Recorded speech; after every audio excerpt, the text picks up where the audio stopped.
Hello guys, welcome to EPD education. काहीच Maharashtra SET आणि NTVDC NET या दोन्ही एक्झाममधील पेपर फर्स्टसाठी आपण पाहत आहोत प्रॅक्टिस बेस MCQज सिरीज. या MCQ सिरीजमध्ये युनिट नंबर 10 तो म्हणजे हायर एज्युकेशन सिस्टीम हा युनिट आपण कव्हर करत आहोत MCQज मार्फत. फ्रेंड, याआधी या युनिट संदर्भात पार्ट फर्स्ट आणि पार्ट सेकंड असे दोन पार्ट मी प्रोव्हाइड केलेले आहेत. ज्या विद्यार्थ्यांनी प्रिव्हियस पार्ट पाहिले नसतील त्यांनी आपल्या टेलिग्राम चॅनलला व्हिजिट करा. त्या ठिकाणी सर्व पार्टच्या लिंक मी प्रोव्हाइड केलेल्या आहेत. फ्रेंड, आज आपण हायर एज्युकेशन सिस्टीम या संदर्भातच MCQज पाहणार आहोत, पण पार्ट सेकंडला कंटिन्यू करत जे रिमेनिंग MCQज आहेत ते पाहणार आहोत. ठीक आहे. सो आजचं लेसन पूर्णपणे सुरू करण्यापूर्वी एक छोटीशी इन्फॉर्मेशन. जर तुम्ही नेक्स्ट MS सेट एक्झाम किंवा NTVDC नेट एक्झामचं प्रिपरेशन करत असाल तर दोन्ही एक्झाममधील पेपर फर्स्टसाठी एक डिटेल कोर्स आपण सुरू करत आहोत. त्यामध्ये पेपर फर्स्टचा पूर्णपणे सिलेबस तुम्हाला कंप्लीट करून दिला जातो. त्या संदर्भात MCQज प्रॅक्टिस पूर्णपणे करून घेतली जाते. तो कोर्स तुम्हाला जॉईन करायचा असेल किंवा कोर्स संदर्भात डिटेलमध्ये इन्फॉर्मेशन तुम्हाला हवी असेल तर तुम्ही आपल्या व्हॉट्सअप नंबरला मेसेज करू शकता. व्हॉट्सअप नंबर आहे 9011 36 20 82. हाच व्हॉट्सअप नंबर या ठिकाणी पण दिलेला आहे. यावर मेसेज करून कोर्स संदर्भात पूर्णपणे माहिती मिळवा. त्यानंतर योग्य वाटलं तर तुम्ही कोर्स जॉईन करू शकता. ठीक आहे. आज आपण हायर एज्युकेशन संदर्भात जो पार्ट थर्ड आहे तो कव्हर करणार आहोत. पार्ट फर्स्ट आणि सेकंडचे MCQज मी या ठिकाणी स्किप करत आहे. ठीक आहे. तर आज आपण डायरेक्टली 31 पासून क्वेश्चन पुढे पाहणार आहोत, कारण या आधीचे क्वेश्चन मागील पार्टमध्ये आपण डिस्कशन केलेले आहेत. तर फ्रेंड, आजचा फर्स्ट क्वेश्चन म्हणजे 31 नंबरचा क्वेश्चन म्हणतोय काय समजून घ्या. क्वेश्चन प्रॉपरली समजून घ्या. यामार्फत तुम्ही शॉर्ट नोट पण तुमच्या क्रिएट करू शकता. गोष्टी लक्षात ठेवा, एक्झामला क्वेश्चन कुठूनही येऊ शकतो. या ठिकाणी लिस्ट दिलेली आहे. लिस्ट फर्स्ट आणि सेकंड तुम्हाला मॅच करायची. आता इथं कमिशन दिलेत आणि कमिटी दिल्यात, त्यांची इयर दिलेले आहेत. पहा, तुम्हाला कुठली कमिटी किंवा कुठलं कमिशन कधी आलं ते इयर मॅच करायचं आहे. फर्स्ट आहे पहा, फर्स्ट ॲडमिनिस्ट्रेटिव्ह रिफॉर्म कमिशन हे कधी आलं हे तुम्हाला माहीत असेल, आपण पाहिलेलं आहे. पहा, 1966ला आलं. म्हणजेच काय, एचं काय ऑप्शन नंबर 3 हे करेक्ट आहे. एचं 3. नंतर पाऊल H ॲप्ले कमिटी ही कमिटी आली ती 1953ला. ठीक आहे. म्हणजे या ठिकाणी Pचं काय 4 आहे. आता एचं 3 या ठिकाणी नाही आहे, या ठिकाणी पण नाही आहे, या ठिकाणी पण नाही आहे. म्हणजे आपल्याला अल्टिमेट लगेच आन्सर कळतं, ऑप्शन बी या ठिकाणी करेक्ट असणार आहे. स्टॅटिक बेस क्वेश्चन आहे. तुम्हाला या ठिकाणी हे स्टॅटिक माहीत असणं गरजेचं आहे, कारण एक्झामला यावर क्वेश्चन येत असतो. हायर एज्युकेशन म्हणलं ना तर स्टॅटिक पोर्शन जास्त असतो. ठीक आहे. नंतर के संथनन कमिटी ही कमिटी किती आली ती 1962ला. आणि सेकंड ॲडमिनिस्ट्रेटिव्ह रिफॉर्म कमिशन हे आलं 2005ला. आता या ठिकाणी बेसिक कॉमन सेन्स पहा, फर्स्ट 1966ला आणि सेकंड कधी आलं, सेकंड आलं 2005ला. ठीक आहे. फर्स्ट ॲडमिनिस्ट्रेटिव्ह रिफॉर्म होते आणि सेकंड ॲडमिनिस्ट्रेटिव्ह रिफॉर्म होतं. सेकंड हे नंतरच असणार आहे 2005ला आणि फर्स्ट त्याच्या आधी आलेलं आहे. सिम्पल 1966ला.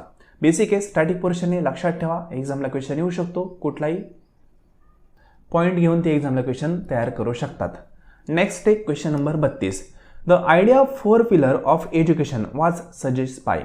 म्हणजे 4 पिलरचं एज्युकेशन व्हावा ही आयडिया कोणी सजेस्ट केली ती हे तुम्हाला विचारलं आहे. तर मे बी याचा आन्सर सर्वांना माहीत असेल. युनेस्को मार्फत हे डेव्हलप केलं तर. ठीक आहे. युनेस्कोचा फुल फॉर्म पण लक्षात ठेवा, united nation educational scientific and cultural organisation असं त्याचा फुल फॉर्म आहे. एक्झामला तो पण येऊ शकतो. आपण कोर्समध्ये पाहिलेलं आहे. पहा, युनेस्को 4 पिलरची आयडिया कोणी डेव्हलप केली ती युनेस्कोनी. 4 पिलर म्हणलंय ते 4 पिलर कुठले होते हे पण लक्षात ठेवा.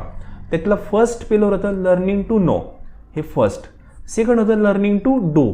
ठीक आहे. थर्ड होतं learning to live.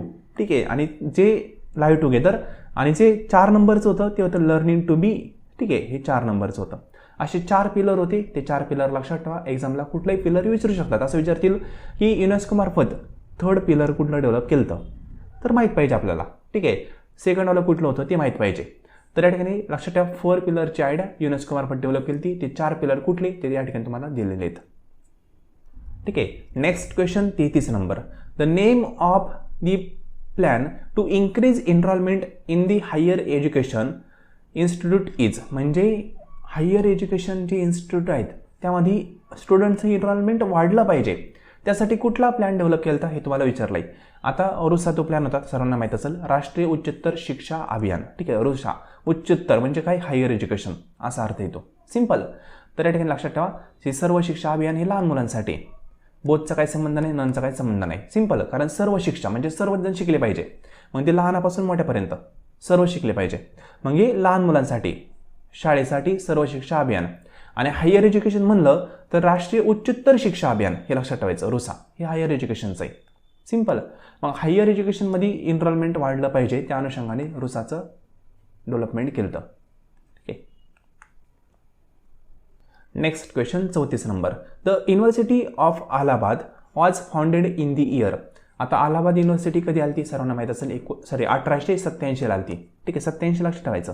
1887 Allahabad university स्थापित झालेली आहे. Next question 35 number. आता या ठिकाणी पण लिस्ट फर्स्ट आहे, लिस्ट सेकंड आहे, दोन्ही मॅच करायचे आहे. लक्षात घ्या, एक्झामला हे वाचत बसायचं नाही. काय दिलं ते कळायचंच नाही. आपल्याला कळतंय ना, 2 लिस्ट आहेत, इकडे इकडे आणि इकडे इकडे, ते मॅचच करायचं असेल मग हे वाचण्यात टाईम वेस्ट करायचा नाही. वरचं काही जण वाचत बसतात, ते काहीच गरज नाही वाचायची. डायरेक्टली ऑप्शन पाहिजे, ऑप्शननुसार कुठलं मॅच होतं ते पाहायचं. बरं ना, आपल्याला क्वेश्चन कळतो ना नेमकं काय आहे, काय विचारलं असेल हे कळतं. मग डायरेक्टली ऑप्शन पाहून आपल्याला आन्सर काढायला सुरू करायचं. तरी पहा, या ठिकाणी काही इन्स्टिट्यूट दिलेत आणि त्यांचं लोकेशन दिले. कुठलं इन्स्टिट्यूट कुठल्या लोकेशनला आहे ते तुम्हाला विचारलंय. फर्स्ट आहे national law institute. National law institute कुठे आहे, हैदराबादला आहे, हे तुम्हाला मी सांगितलेलं आहे ऑलरेडी. नंतर option number B, Indian institute of advance study. हे आपण पाहिलेलं आहे पहा मागच्या 2 लेसनमध्येच. ॲडव्हान्स स्टडी कुठे, शिमलाला आहे. सिंपल. मग आता एचं काय आहे, एचं 4. नंतर बीचं काय आहे, 1. एचं 4, बीचं 1. इथे नाही आहे, इथे नाही आहे, इथे पण सॉरी, एचं 3 आहे, 3. हां, हैदराबाद म्हणजे 3 नाही याचं. ठीक आहे, म्हणजे इथं ऑप्शन नंबर सी करेक्ट येईल. सॉरी, सी नाही येणार, हे 4 म्हणलं. ऑप्शन डी हा आपला करेक्ट येईल. मी ऑप्शनशी खेळलोय पहा, ऑप्शन डी करेक्ट. इथं काय आहे, नॅशनल लॉ इन्स्टिट्यूट. तुम्हाला याचं हैदराबाद मी सांगितलं होतं बरोबर ना. म्हणजे याचं 3 येईल. नंतर हे ॲडव्हान्स स्टडीवालं शिमलाला आहे, आपल्याला माहिती आहे. म्हणजे बीचं फर्स्ट येईल पहा, एचं 3, बीचं फर्स्ट. नंतर नॅशनल ज्युडिशियल अकॅडमी. ही अकॅडमी कुठे आहे, भोपाळला आहे. आणि नॅशनल सेव्हिंग इन्स्टिट्यूट हे कुठे आहे, नागपूरला आहे. ठीक आहे, म्हणजे ऑप्शन डी या ठिकाणी अल्टिमेट आपला करेक्ट येतोय. फक्त लोकेशन आहेत पहा, सर्वांचं लोकेशन प्रॉपरली लक्षात ठेवा. ते पर्टिक्युलर इन्स्टिट्यूटचं लोकेशन कुठे आहे हे पण विचारतील. सिंपल. म्हणजे ते सिंपल असं क्वेश्चन करू शकतात, national law institute was located. ठीक आहे, म्हणजे कुठं लोकेटेड आहे तर तुम्हाला सांगता आलं पाहिजे. मग 4 ऑप्शन असतील, 4 पैकी कुठलं करेक्ट आहे हे आपल्याला ओळखता आलं पाहिजे. तर त्या अनुषंगाने हे क्वेश्चन प्रॉपरली पाहिजे. नेक्स्ट एक question number 36. Which of the following is known as Calcutta university commission. म्हणजे कुठल्या युनिव्हर्सिटी कमिशनला कलकत्ता युनिव्हर्सिटी कमिशन असं म्हणायचे. तरी सर्व कमिशन आपण डीपमध्ये कोर्समध्ये पाहिलेले आहेत. या ठिकाणी आपण कुठलाही क्वेश्चन डीपमध्ये पाहत नाही आहे, कुठलाही पॉईंट आपण डीपमध्ये पाहत नाही, कारण कोर्समध्ये आपण या गोष्टी कव्हर केलेल्या आहेत. हे फक्त आपण एक प्रॅक्टिससाठी कव्हर करतोय. ठीक आहे, तर कलकत्ता युनिव्हर्सिटी कमिशनलाच सॅडलर कमिशन असं पण म्हणतात. ऑप्शन नंबर काय, ए हा करेक्ट आहे. आता 37 नंबरचा क्वेश्चन काय म्हणते समजून घ्या. Which of the following is regarded as a first policy measure regarding higher education in India. म्हणजे इंडियातलं हायर एज्युकेशन हे चांगलं झालं पाहिजे, त्या अनुषंगाने धोरणात्मक उपाय कुठला आहे हे तुम्हाला विचारलं आहे. ठीक आहे, धोरणात्मक उपाय विचारला आहे. म्हणजे हायर एज्युकेशन संदर्भात धोरणात्मक उपाय फर्स्ट पहिले कोणी डेव्हलप केला, तर वुड्स डिस्पॅच जो ॲक्ट आला त्यामार्फत ह्या गोष्टी सांगितल्या त्या. ठीक आहे, तो धोरणात्मक उपाय होता. ऑप्शन नंबर फर्स्ट आपला करेक्ट आहे. लक्षात घ्या, हायर एज्युकेशन चांगलं व्हावं त्या अनुषंगाने धोरणात्मक उपाय हा वुड्स डिस्पॅच ॲक्ट जो होता त्यामार्फत डेव्हलप केला होता. नेक्स्ट आहे question number 38. Which of the following commission recommended setting up the UGC and is also non as university education commission.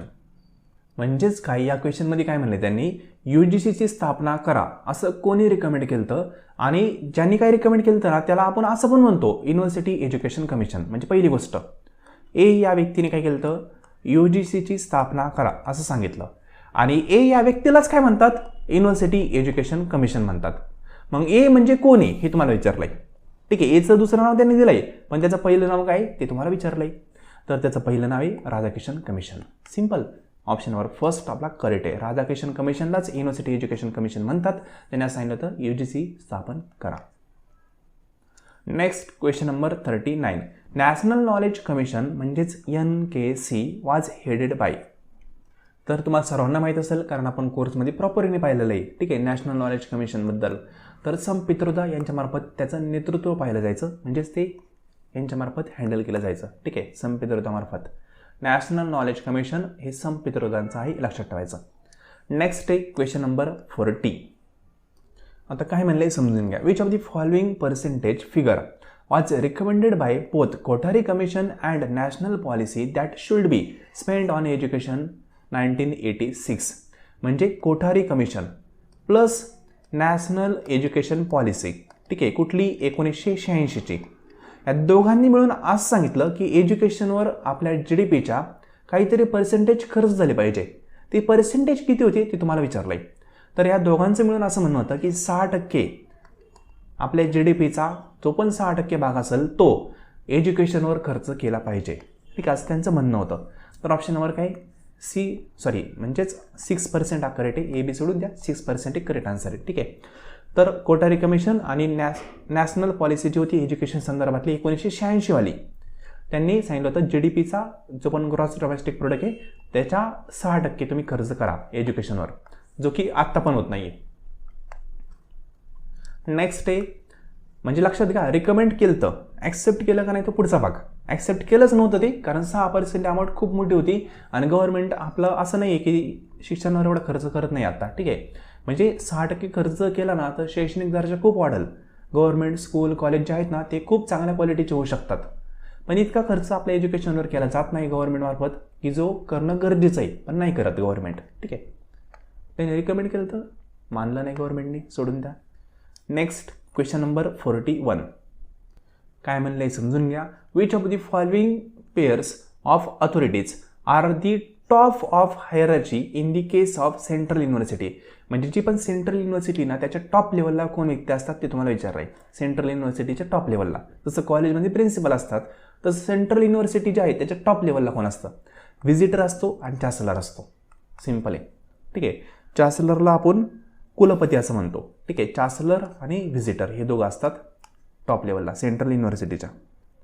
Next आहे क्वेश्चन नंबर 42.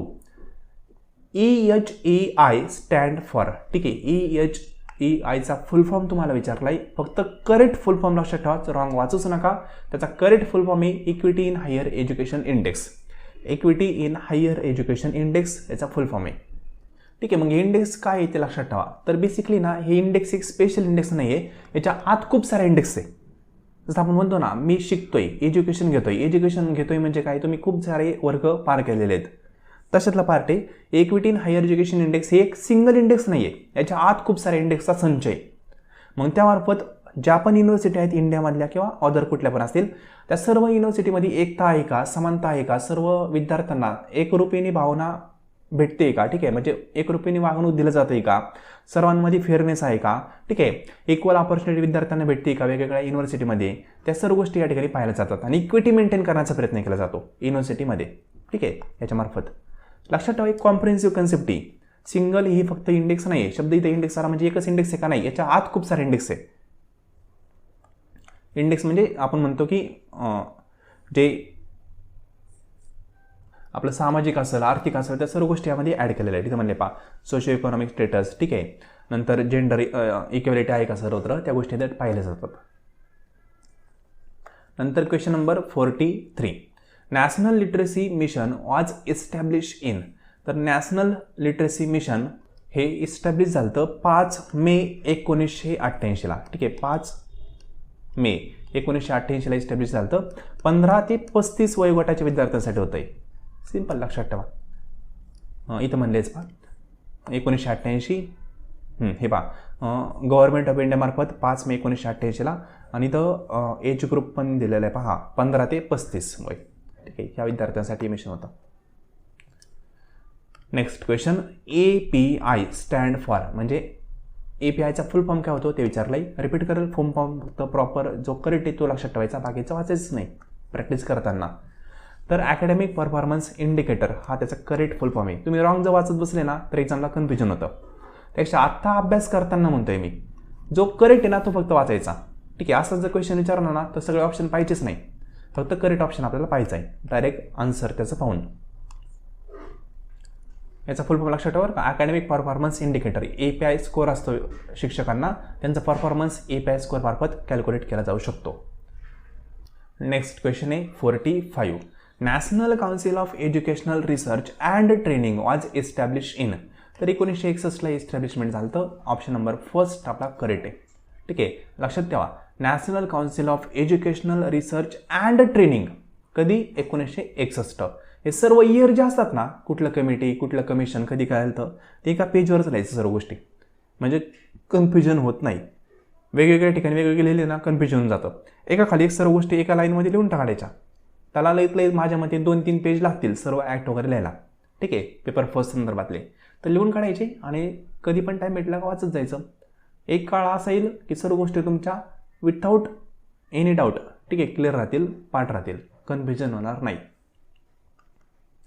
तर फ्रेंड, आज आपण टोटल 45पर्यंत क्वेश्चन पाहिलेत. सगळे क्वेश्चन फक्त प्रॅक्टिस बेस आहेत. कुठलाही क्वेश्चन आपण डीपमध्ये पाहिलेला नाही, कारण कोर्समध्ये आपण पूर्णपणे सिलेबस कव्हर करत आहोत. आता सिलेबस कव्हर झाल्यानंतर डेमो पेपरमार्फत प्रॅक्टिस पण घेतली जाईल आणि मॉक टेस्ट क्विज पण प्रोव्हाइड केले जातील. त्यामध्ये आपण previous year plus expected question पण डीपमध्ये पाहणार आहोत. यात एकदम आपण शॉर्टमध्ये गोष्टी कव्हर करत आहोत. ठीक आहे, तर कोर्स तुम्हाला जॉईन करायचा असेल किंवा इन्फॉर्मेशन हवी असेल तर तुम्ही व्हॉट्सअप नंबरला मेसेज करू शकता. आणि जे विद्यार्थी कॉमर्स बॅकग्राऊंडचे आहेत त्यांसाठी पण पूर्णपणे कोर्स अवेलेबल आहे. त्यांनी मेसेज करताना कॉमर्स कोर्स मेसेज करा. बाकी पेपर फर्स्ट तुम्हाला प्रॉपरली प्रोव्हाइड केलाच जाईल. ठीक आहे, इन्फॉर्मेशनसाठी या नंबरला मेसेज करू शकता. आजचं लेसन तुम्ही संपूर्ण पाहिले त्याबद्दल थँक्यू सो मच.